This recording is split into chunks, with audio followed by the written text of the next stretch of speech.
What's up? My name is Dominic, and today I will be talking about my top 10 favorite albums of 2023. Before I start the list, I want to reiterate that this is all my opinion, and obviously I can't listen to every single album that came out this year.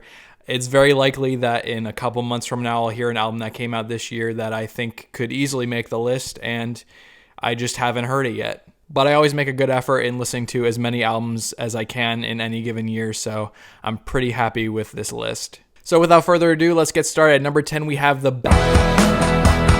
I'm the shining light in your eye. This is a bit of a comeback album for Blur. They hadn't put out an album since 2015, and they came back really strong. This is an indie rock album that really takes its time, like the title suggests, has a lot of ballads in it. And I'm just a sucker for a good rock ballad, and this album has it in spades. Everything from the gentle piano work to the really sweet guitars to Damon's spotlit vocals across the album, everything across this album feels really sweet. Clearly their intention was to move you with this album, and consider me moved, because there is a lot of emotion packed into this album. It is very touching. There's just so much passion bleeding from every corner of this project. And it really just feels like Blur are just making great music just to make it now, because they don't really have anything left to prove. This album kind of feels like a victory lap for the band, and if this was their last album as a send-off album, this works really well. It's a great album if you want something easygoing and sweet on the ears, and this album is just filled with sweetness. But it's also kind of sad, so be prepared for that. At number 9, we have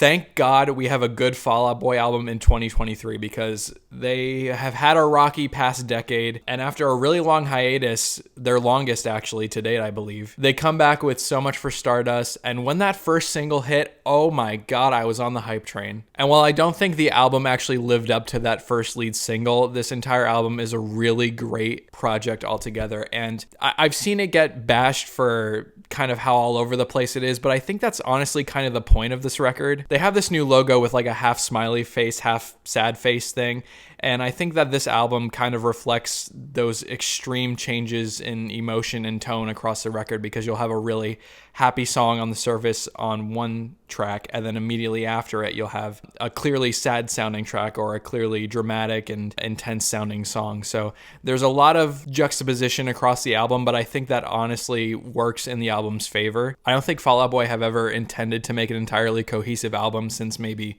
their earlier pop punk stuff, which kind of bleeds together after a while. But I really like the diversity in this album. I like the orchestral bits and how they're tied into roaring rock performances. And Patrick's vocals, just how does he sound the same as he did like decades ago? Like his voice hasn't changed, and he's still like one of the fiercest like vocalists in popular music today. I don't know, I just think this was a really quality release and honestly put the band back on track. I realize that my bias kind of plays into this a little bit, because I had been rooting for Fall Out Boy for a while. I know they have it in them to make a great album, and this is a great album. I was really happy with this one. At number 8, we have Catch me throwing cake at the Leonardo. Yeah, fucking up my face, looking like Picasso. And this album is fucking crazy. You will hear sounds on this album and combinations of instruments and vibes and stuff like that you probably haven't heard before, because it's often batshit the way Dorian combines all of these different things. I want to call it a hyperpop album, but it honestly has elements of like industrial rock and just straight pop and sometimes hip hop. It's dramatic, it's over the top, it's a lot of things, and it's reflective of the album title, Fanfare. But the title also extends to the album's themes about idolization and problems that feel a lot bigger than us. And it somehow all works. Like it all just comes together. I think this is my favorite Dorian Electra album. I guess if I had to nitpick, I think some songs actually don't go weird enough. Dorian plays it a little bit safe, but this is just such a creative listen, and there's so much detail in each song. Like I'm still picking up like motifs and little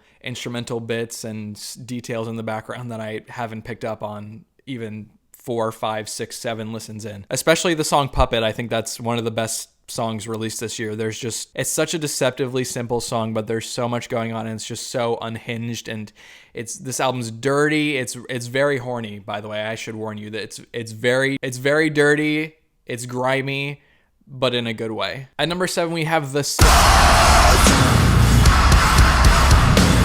The This album is straight up blow your face off metalcore. It is insane, it is pummeling, and that's kind of what the band have been known for up until this point, and are a collective of different members from different bands in the metal scene. They combine to make this giga chat of a project, and this is easily their best album to date in my opinion, whereas past albums I feel like it was pummeling to the point where it would get tiring.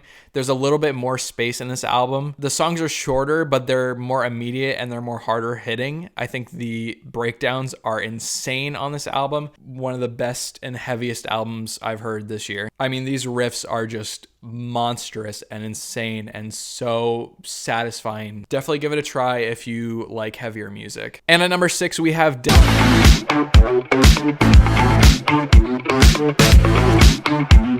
I got the Dead Club City hat on right now, you know I had to represent. Nothing But Thieves are one of my favorite bands, so they were bound to make this list. But overall, this is a fantastic concept album. I think the concept is just fleshed out enough that I want to learn more about it, but they leave it mostly up to interpretation. But there is a lot to dig into here. A lot of people didn't like this album for the way it leaned into electronics and more pop and dancey and 80s centric vibes, which I know has kind of been the flavor of the week, I guess you could say the flavor of the past few years, as the 80s revival seems to still be happening. But I think their combination of contemporary rock and 80s aesthetics was done tastefully here. It's not their best album, but a great deal of their best songs ever written show up on this album for sure. I like that this album comes full circle by the end, ending with Pop the Balloon and them singing about killing the Dead Club City. The city could represent a lot of things: elitism, corporatization, wealth inequality, politicians living in the Dead Club City versus everyone on the outside. But I honestly think this might be the band's most diverse album to date, because I think there's something on this album for every Nothing But Thieves fan, and honestly every contemporary rock fan. There's a lot of different flavors, but they all come together because they're all unified by either the concept or just the general aesthetic of it all. All in all, I think Dead Club City just illustrates how creative of a band Nothing But Thieves are and how they constantly reinvent themselves and stay at the top of their league. Easily one of the best bands alive right now. And at number 5, we have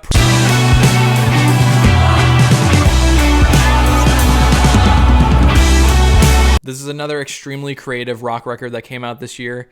Yves Tumor is definitely one of the most creative guys out there making music, proving that there are still so many lanes to explore in this genre. And Praise the Lord is such an interesting listen. There are so many different moods and vibes and production choices across the record that again make it feel very diverse and varied, which if you couldn't tell is a quality that I really like in an album. You can tell it's a very personal album for Yves because he writes from a very personal perspective, and I'm still generally trying to uncover all the little bits and themes that reveal themselves in this record. Even though it's been out for a while, there's still a lot of depth here. And this music is just cool. Like, that's such a shit adjective to describe music, but it's just so cool. Like, Yves is also a vocalist that just has an insane amount of range. From his falsettos to his more deep and growly and mysterious tones, he nails it all. If you want something really refreshing to listen to, this is it. And at number 4, we have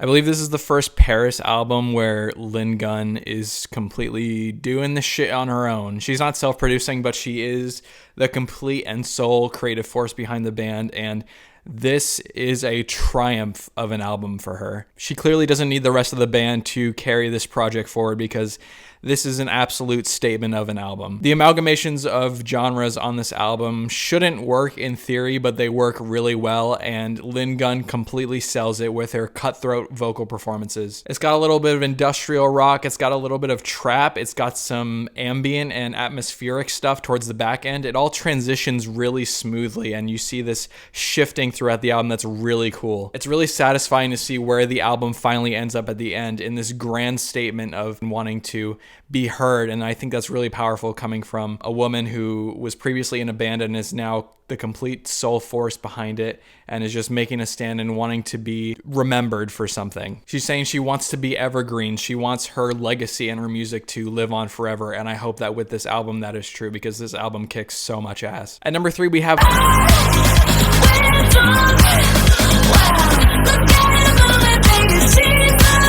On my last AJR reaction video, some commenters wanted me to share what kind of music I saw as fun, because a lot of the reason why people like AJR so much is because they think it's fun music, and which is totally valid. But this right here, this Chappell Roan album, this is easily the most fun I've had listening to an album this entire year, and I cannot stop listening to this thing. Chappell is an absolute gem of a pop star, and oh my god, I hope she gets so much recognition from this album.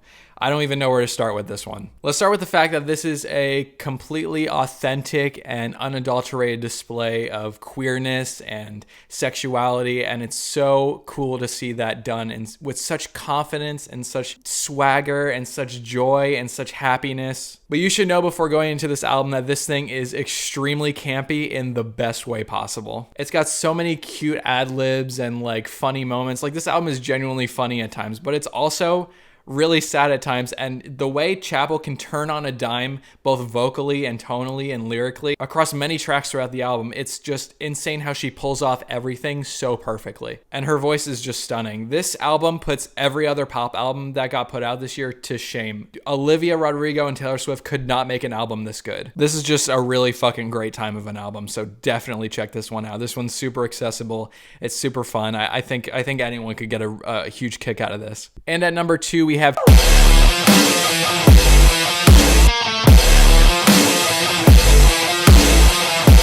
I just love where this duo has ended up. I was a 100 gecs skeptic during their last album run. I kind of got the appeal, but I wasn't fully into it. The jump in quality and songwriting from their debut album to this album cannot be understated. This is batshit, overblown, crazy, in-your-face, loud, abrasive hyperpop, and it is done extremely well. The beats hit hard. The inclusion of guitars and more rock-oriented sounds just makes it hit even harder than solely relying on the electronics that they did on their debut album, which there was nothing wrong with that, but I think the added beefiness really helped in bringing these tunes an even greater punch. And I just fucking love how short and replayable and addicting this album is. All of these songs are very short, but if they were any longer, I don't even know if they would work. The charisma and character that these two bring to every track is so funny. Like, I just want to be their friend. Like, it's a dream blunt rotation. It's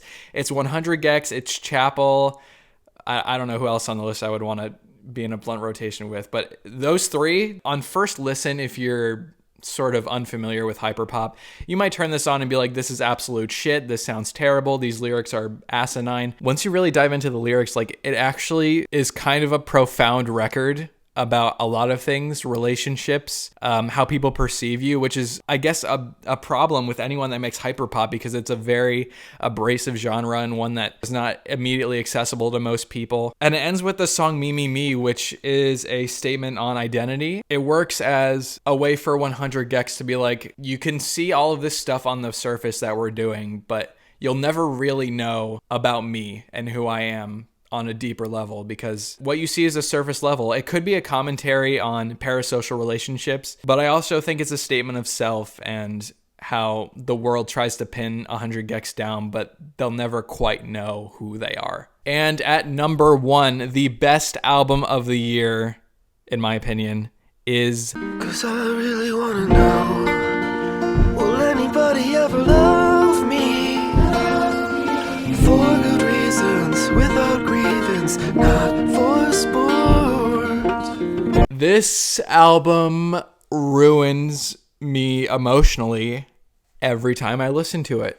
I get teary-eyed every time I put this thing on, and I cannot listen to individual songs on this album. I have to listen to it front to back, because I feel like this is one of those albums that I have to reserve for very special moments when I can really sit down and immerse myself in it. This is not an album that I think people should listen to casually. I think this is an album that you need to invest time in, because it is incredibly rewarding if you do put that time into it. So this is an indie folk record with some electronic flourishes scattered about the record. It feels like a very organic record, but the electronic bits, when they do crop up every now and then, keep the album moving. There's a lot of orchestration across this thing. It's very lush. I mean, these songs reach heights that are only rivaled by the likes of artists like Wise Blood in terms of pure beauty and bliss. But this album discusses very real things about death and grief and love, and it's so powerful hearing Sufjan's story, both about failed and successful relationships and also the recent passing of his partner. This album just hits you. It just speaks to like such a human